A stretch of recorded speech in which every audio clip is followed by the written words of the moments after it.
It was supposed to be a simple overnight ride from Spokane to Portland, but somewhere past midnight, I realized that bus wasn't taking any of us home. And if you ever find yourself waiting at a dark terminal after midnight, don't get on. So don't skip this video, 'cause who knows, maybe you've already passed that same highway and just didn't know it. This happened 3 years ago in late October. I was 24, broke, and trying to get home to Portland from a job interview in Spokane. The plan was simple: catch the night bus, sleep through the ride, and wake up back in Oregon by sunrise. But somewhere along that dark stretch of highway between Yakima and the Dalles, the world went quiet, and I realized something was wrong with that bus. Very wrong. The Spokane terminal was mostly empty when I got there around 9:45 p.m. Just a handful of people waiting near Gate 3, a young couple, an old man in a denim jacket, a woman holding a crying baby, and me. The air inside smelled faintly of burnt coffee and cleaning fluid. Outside, the rain had just started, soft, steady, like it didn't plan on stopping. At 10 o'clock sharp, a bus pulled in. No logo, just an old white coach with a faded number on the side, 1175. The driver stepped out to check tickets. He was tall, maybe mid-50s, wearing a gray uniform that didn't match the company colors. His face was calm, unreadable. "Portland?" I asked. He nodded once. "Last stop's Union Station. You'll get there around 5. His voice was flat, almost mechanical. I scanned my ticket. He didn't even look at it, just motioned for me to board. The inside smelled like dust and diesel. About 20 seats were occupied, most by people keeping to themselves. Nobody talked. I took a window seat in the middle row, put in my earbuds, and tried to relax. When we pulled away from the terminal, I checked the time, 10:08 p.m. Rain drummed softly against the glass, and the city lights faded behind us. That first hour was uneventful, just the steady hum of the engine, the flicker of passing headlights, and the occasional bump in the road. Then, around midnight, things started to feel off. I woke up suddenly. No reason, just a jolt, like I'd heard something in my sleep. The bus was moving slower now, winding through a narrow road lined with trees. Outside was pitch black. No houses, no other cars, nothing. I checked my phone. No signal. The time read 12:37 a.m. The GPS map had frozen somewhere near Goldendale, Washington. I looked around. Most passengers were asleep, but a few weren't. The old man in denim was staring out the window, completely still. A woman 2 rows up had her head turned, not just resting, but turned fully toward the aisle, her eyes open. Then I noticed something else. The driver wasn't slowing down for turns. We were taking sharp curves at full speed, but the bus didn't sway. It was too smooth, like the road wasn't there at all.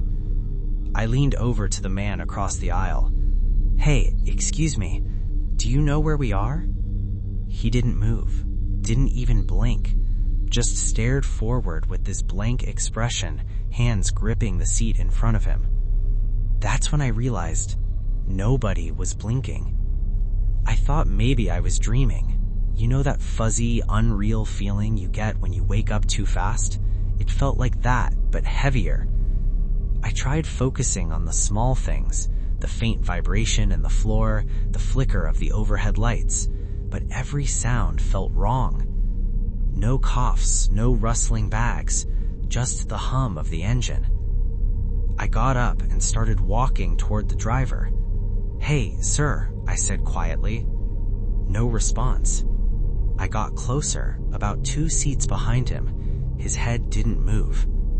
That's when I noticed his rearview mirror. It wasn't reflecting anything.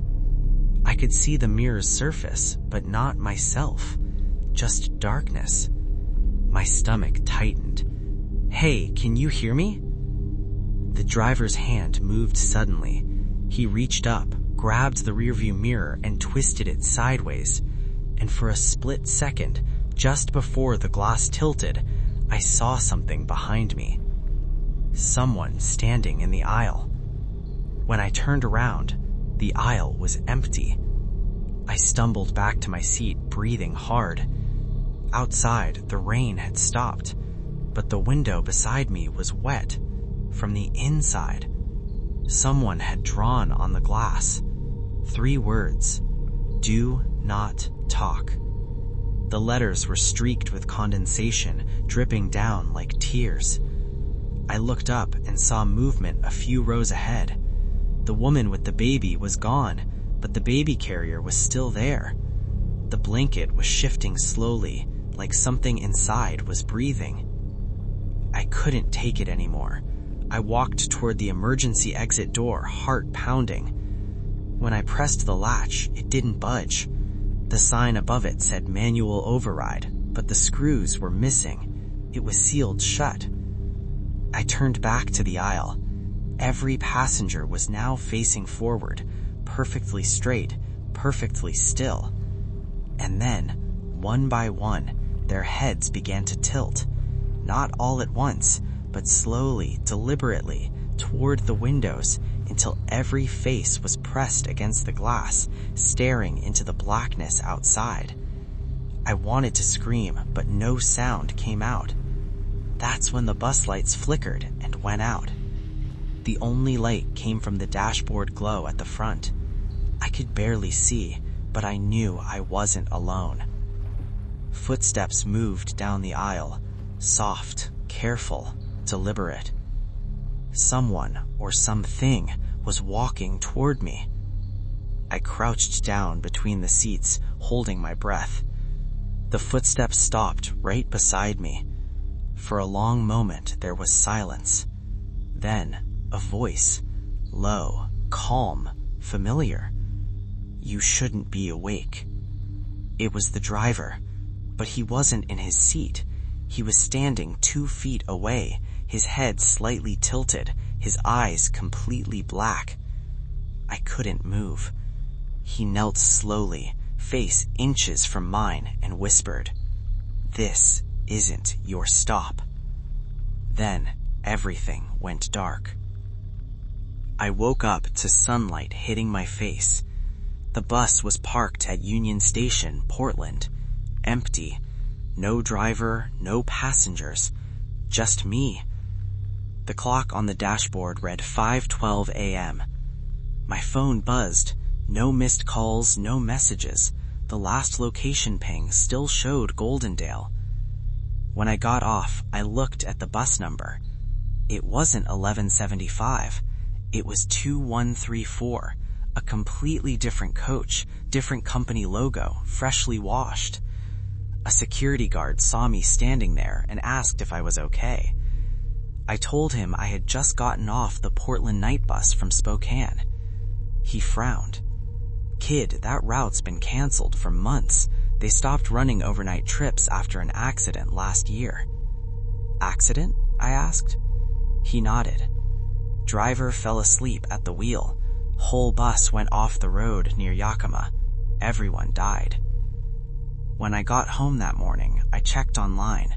There it was, Route 1175, Spokane to Portland, crashed October 26th, 2022, the date of my ticket.